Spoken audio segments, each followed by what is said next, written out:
Welcome to our first deep dive Q&A show on Substack. Here's what you can expect from this monthly recorded show. As the title implies, I will be answering questions submitted by my followers on Substack or by former members of my Let's Crypto Mastermind. At the beginning of each show, I will give a monologue on the current state of crypto, drawing on what I've learned from many experts in global liquidity, economics, news, plus fundamental and technical analysis. Before I get started, you might be wondering why I stopped my paid mastermind. The answer is simple. I decided that I want my content to reach more viewers and not get stuck behind a paywall.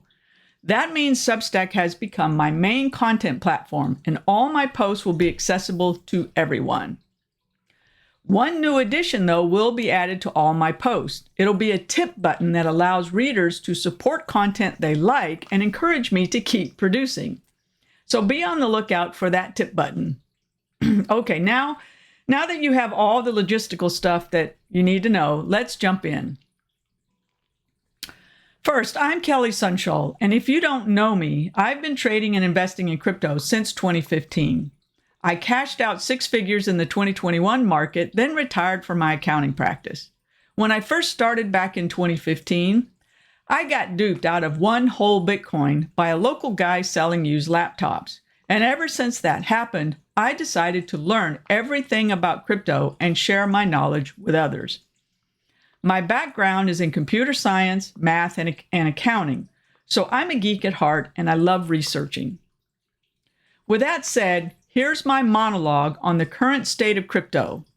FYI, I do prepare all my monologues and all my content beforehand to make it easier for me to present. That way, I won't stumble through my words quite so much. When I post the deep dives on Substack, I'll include a written TLDR of the key points. So for those of you who are on the go, you don't have to take the time to watch the whole videos. Okay, so here I go with the monologue. If you're watching this, you've been asking the same questions that I've been wrestling with. Bitcoin dropped from its all-time high of $126,000 all the way down into the mid-60s. Fear and greed is sitting at extreme fear. The crowd is capitulating, and everyone wants to know, is this the end of the cycle or the setup of a lifetime? Today, I'm going to walk you through what the sharpest macro minds I follow are saying, and we're going to tie it all together so you can position with intelligence, not panic.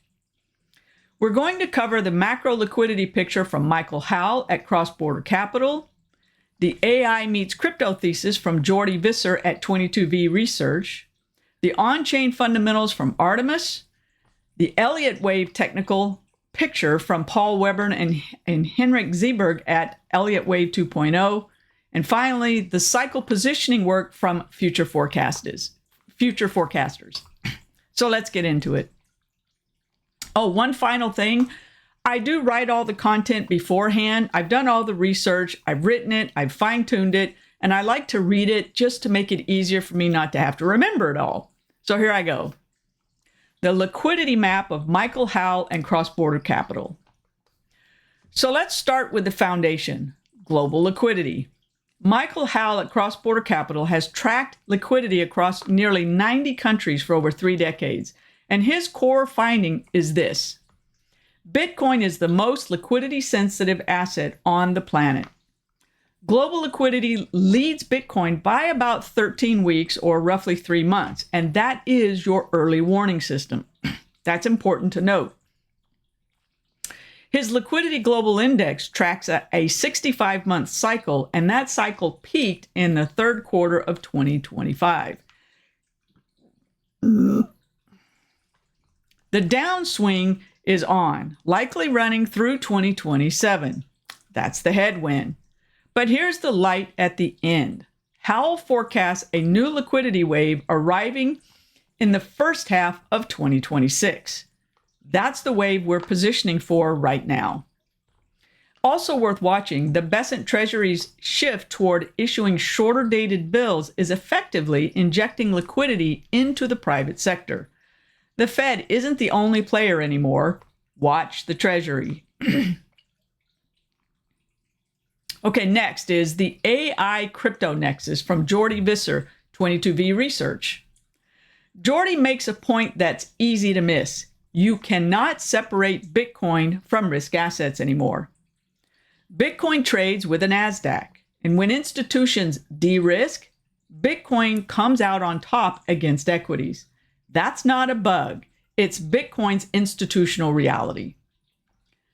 As his bull case follows directly from it, if Bitcoin trades with risk assets, then the outlook for Bitcoin is the outlook for risk assets. And he's bullish into the back half of 2026. Good news for us. His longer-term structural argument, the fiat financial system was not built for AI. Autonomous agents transact at machine speed, and crypto is the only financial rail that can keep up. Stablecoins already process more volume than MasterCard does in a full year. His view, Bitcoin becomes the global savings account, stablecoins become the spending layer.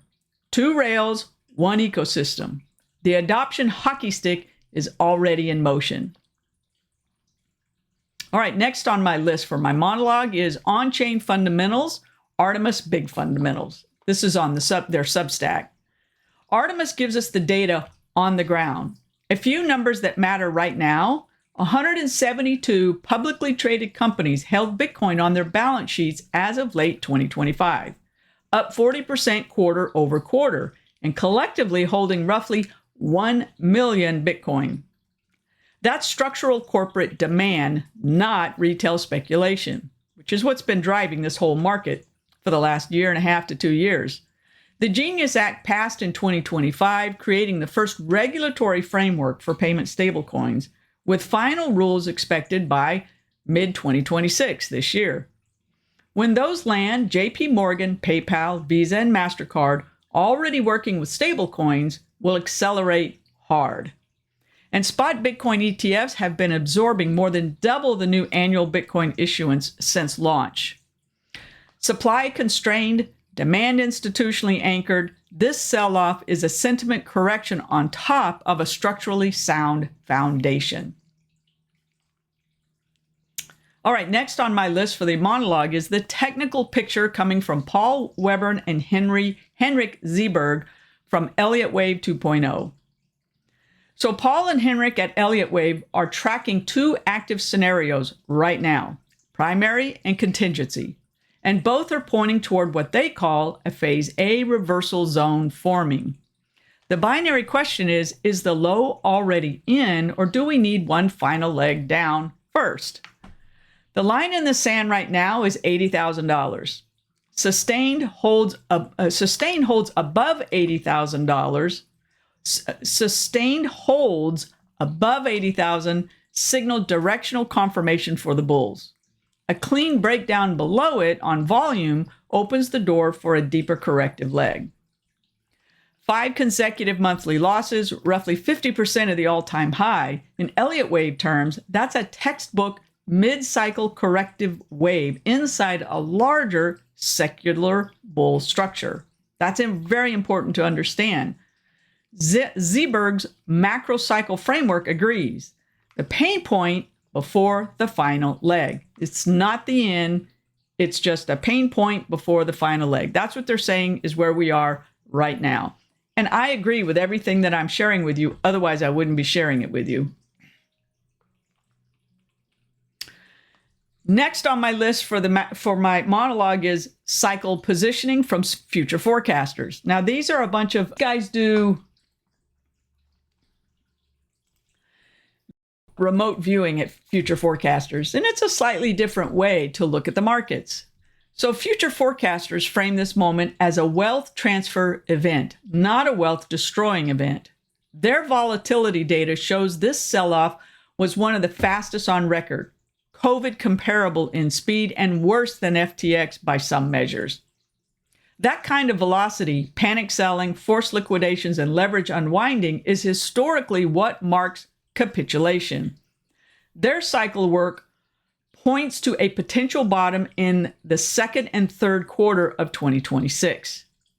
Their positioning message is stop chasing the noise. This is for all you short-term traders out there. DCA in when the prices fall, when the prices drop right now, size for survival, focus on institutional grade infrastructure such as Ethereum, Chainlink, Solana, and Hyperliquid, as well as others, as well as tokens tied to tokenization and stablecoin rails. Don't focus on memes, focus on infrastructure. Now, this is my narrative. This is what I'm focusing on in my own portfolio is infrastructure. All right, now let's pull all of these things together I've just talked about. Here's the convergence. Howl is about liquidity headwind through 2026, but a new wave due in early to mid 2026. So he expects a headwind through 2027, but is he a new wave of liquidity around the early to mid 2026. So there might be some opportunity to sell in the roughly middle of this year if you need to sell some, but the bigger pump is really expected in 2027. This states Bitcoin is tied to risk assets, and risk assets have tailwinds from AI-driven manufacturing and PMI expansion. Artemis says institutional demand is structurally embedded in a way it wasn't in prior cycles.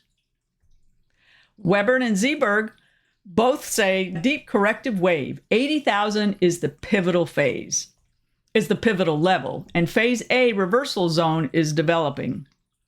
So $80,000 bottom line is where if it gets above 80,000, we're looking good. If it hits its head on 80,000, then we're probably going lower. And some say as low as $30,000 is possible. Now, I didn't get into that in this monologue, but I would keep an eye on both 80,000, 60,000, and 30,000. If it gets below 30,000, I'm not sure what I would think at this point. So finally, future forecasters say capitulation signature confirmed, cycle bottom likely into Q2 and Q3 of 2026. So we are in what many are calling the capitulation phase. The message across all 5 frameworks is the same. This is not the end of Bitcoin or crypto. It's the mid-cycle pain point that historically creates the most asymmetric entries. Don't lever up into the headwind, accumulate intelligently. In other words, don't buy when everything's running up. Buy when everything's down at sale prices. Accumulate intelligently. Size for survival. In other words, for me, that means don't put all your eggs into the first trade you want to do. If I want to spend $5,000, I generally break that up into, say, thirds or even quarters, and I'll set limit orders with about roughly $1,500 on each order for a $5,000 capital expenditure. So I don't spend it all at once. Even if I think it's a great price, you never know, it could go a little lower. And if you set limit orders, you don't have to watch the market all the time. Just do your charting, have an idea of where you think it's going to go, and then set your limit orders. So watch $80,000 for a breakout. If you're feeling scared right now, that's not a bad thing. That's good. That feeling tends to accompany generational setups. Stay disciplined, and we will see you on the other side. Okay, that's the end of my monologue. I'm going to pause here and get ready for the Q&A session. Okay, here are 3 questions that I'm going to answer in this Q&A for this month. 2 of them were submitted by Mike. He's a former mastermind member, and one was submitted by another subscriber on Substack. So Mike's questions are, how has Hyperliquid been able to outperform Bitcoin and ETH recently? And his second question is it possible to make Bitcoin quantum resistant? And should we be concerned? And the third question I'll cover today is AI automated crypto trading seems popular. So what are the pros and cons of it? Okay, here's my pre-written script that I've researched for answers, and here we go. So question number 1. How has Hyperliquid been able to outperform Bitcoin and ETH recently? And here's my answer. Hype, the token has genuinely earned its outperformance. This is very interesting to read about Hype. Now, I was going to invest in Hype when it got down to like $10. And, you can't buy it on most, or if any, I'm not sure right now, centralized exchanges. And I just didn't want to deal with having to have a VPN every time I want to trade something. So I chose not to get into hype. And yes, there are times when I greatly wish I had. So let's continue. While Bitcoin and ETH have been grinding lower, Hyperliquid built something rare in crypto. They have a product with real revenue that flows directly back to token holders. That's huge. 97% of all trading fees are used to buy back and redistribute their hype token. So when volume goes up, the token benefits through direct buy-side pressure. And volume has been going up hard. The bigger unlock was the HIP-3 upgrade. Anyway, they put out these things that people can vote on, and they voted on passing this HIP-3. So there was an upgrade called HIP-3 in October 2025, which turned a perps DEX into an open platform for trading stocks and commodities and Forex on-chain 24/7. I think they were the leader. During recent geopolitical volatility, silver USDC on Hyperliquid did over $1 billion in 24-hour volume. Wow. That's not crypto competing with crypto anymore. That's DeFi rails eating traditional finance. So these key points that I have here, I'm going to include in my notes when I post this onto Substack. And I'm basically repeating some of what I just said, but not completely. So I'll go ahead and read them here. Key points. 97% of trading fees go to hype buybacks. HIP-3 from October 2025, open permissionless markets for stocks, commodities, and Forex. Massive product expansion. $200 billion plus monthly volume. 3.4 million daily transactions hit an all-time high on March 3rd, 2026. Consistently outpaces ETH and SOL in daily revenue. 88% annual gains versus a minus 23% for the layer 1 category average. Now, Hyperliquid's chain, their own chain, is a layer 1. So it's competing against other layer 1s. Other layer 1s are like Bitcoin, ETH, Solana, and it's way outperforming those. The next catalyst will be HIP-4, which is coming. A prediction markets and option-style derivatives. Wow, that is really going to push hype forward. Risks to watch, though. Monthly team token unlocks began in January 2026, adding steady sell-side pressure. So this is something I always watch with tokens that I own, or that I think I want to own, is token unlocks. You know, if there's a huge waterfall of token unlocks coming, then there will be a lot of people that want to sell that's been holding those tokens for a long time. So that is something to very much watch if you're interested in buying hype. What I would do is wait for the sell pressure to end and then get in at some lower price point. All right, the next question is it possible to make Bitcoin quantum resistant, and should we be concerned? So the short answer is yes, it's technically possible, and yes, we should be paying closer attention than most people are. Bitcoin uses elliptic curve cryptography, and a powerful enough quantum computer running Shor's algorithm could theoretically derive a private key from an exposed public key. The vulnerable window is any address that has ever been used to spend Bitcoin, because spending exposes the public key on chain. Deloitte estimates roughly 4 million Bitcoin, about 25% of the usable supply, sits in exposed addresses right now. A quarter of all Bitcoin is exposed. The good news, NIST finalized 3 post-quantum cryptography standards in 2024, and BIP 360 is already in Bitcoin's GitHub as a first step toward quantum resistance.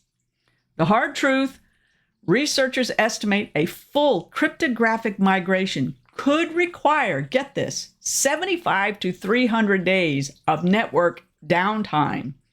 And Bitcoin's slow by design governance could make full implementation a 7-year process.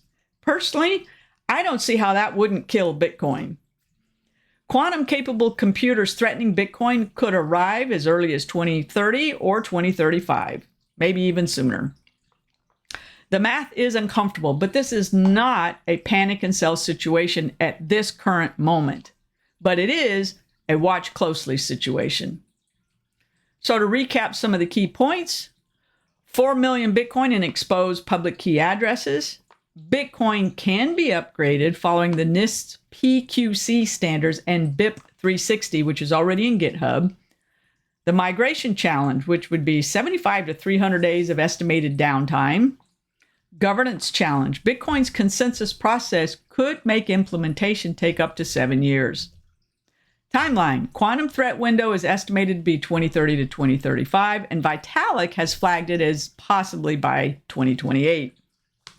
Harvest now, decrypt later is an active threat today. Adversaries can collect blockchain data now and decrypt it later. So for me, this means I'm probably not going to be holding Bitcoin after, I don't know, at least 2028, maybe even 2027. I don't hold that much as it is, but what I do have is about 47% of my portfolio. So I'm not sure I'm going to want to hold it, and I want to wait and see what happens with this getting closer to 2028. So the bottom line is not a crisis today, but the urgency is real and growing. BIP 360 is a start, not a total and complete solution. All right, last on my list today for Q&A. AI automated crypto seems popular. What are the pros and cons of it? AI trading bots aren't new, but the intelligence layer has changed dramatically. These aren't simple RSI trigger bots anymore. Today's systems process on-chain data, order book dynamics, and social sentiment simultaneously and adapt in real time. It's the power of AI. Platforms like Crypto Hopper and 3 Commas now let retail investors deploy them with no code at all. I've actually looked into Crypto Hopper and I decided trading bots are not for me. And we'll talk about the cons here in a minute, which are many of the reasons why I chose not to. So the benefits are also real, but so are the risks. And most retail investors underestimate the downside. So let's look at the pros and cons. The pros, they execute 24/7 and opportunities don't wait for you to wake up. They're emotion free, no panic selling, no FOMO, pure rules-based execution. They have speed and scale. They can process thousands of signals simultaneously, far beyond human capacity. The sentiment edge. NLP layers can read X, Twitter. I always still want to call it Twitter. It can read Reddit and Telegram momentum before it hits price. Let me say that again. Sentiment edge. NLP layers can read X, Reddit, and Telegram momentum before it hits price. And it's also very accessible. There's no code platforms that make DCA and grid strategies available to anyone. So here's the cons. Black swan blindness. Bots keep executing mechanically through news events. It doesn't stop unless you go in and tell it to stop. And that can amplify your losses greatly. Overfitting. A bot that backtests brilliantly in a 2021 bull market can fail catastrophically in 2026. They have API dependency. Exchange outages during major moves can cause bots to buy the high or miss exits entirely. And they have hidden costs. Subscriptions, profit share fees, and gas optimization fees quietly erode your edge. And there's also security risk. API keys, believe it or not, are prime targets, and leaked credentials can equal drained accounts. Okay, so that's the end of my Q&A for today, and you've already heard my monologue, so I'll give you my outro and we'll say goodnight for today. Okay, well, that's it for the deep dive for today. And if you want to go deeper on any of these frameworks, Michael Howe's Capital Wars, Jordy Visser Labs, Artemis Big Fundamentals, and Elliott Wave 2.0 are all on Substack. And I'll provide you links in the show notes. And Future Forecasters is also publishing actively at futureforecasters.substack.com. So as always, nothing in this show is financial advice. This is analysis and synthesis. You are responsible for your own decisions. Do your own research, verify everything, and size your positions accordingly. Thank you so much for watching. See you in the next deep dive, which will be next month. Now, as always, please share your thoughts on what you thought of this new format. I'm calling it the Deep Dive Q&A Show. And if you like it a lot, I'll do more than one a month, but I need some feedback first. So see you next time. Bye for now.